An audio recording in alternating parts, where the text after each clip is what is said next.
Pemirsa, mendukung program pemerintah dalam jaminan kesehatan masyarakat, maka pemerintah Kota Lubuk Linggau memberikan layanan kesehatan gratis program Universal Health Coverage dengan menganggarkan dana sebesar 45 miliar rupiah. Namun jika nanti pendataan peserta masih bermasalah, pihak Pemkot akan melakukan evaluasi kerjasama tersebut.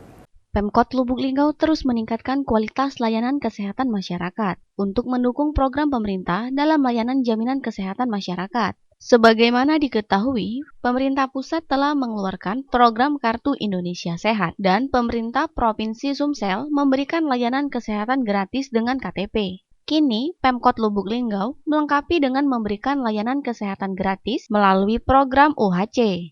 Wali Kota Lubuk Linggau, Haji SN Prana Putra Sohe mengatakan, dalam program UHC ini, Pemkot Lubuk Linggau telah menganggarkan dana jaminan kesehatan sebanyak 45 miliar rupiah. Namun jika nantinya masih ditemukan persoalan pendataan, maka pihaknya akan mengevaluasi kerjasama dengan BPJS Kesehatan.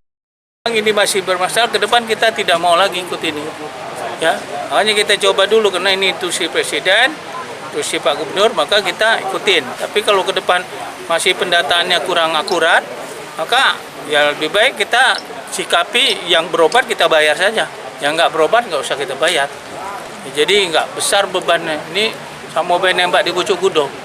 Ya, 45 miliar kita anggarkan untuk bidang kesehatan ini, ya, yang sakit nggak sakit sama cak bayaran asuransi gitu kan.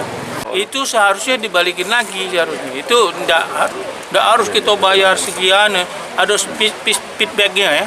Jadi orang-orang yang sudah meninggal orang itu dibalikin lagi ke daerah.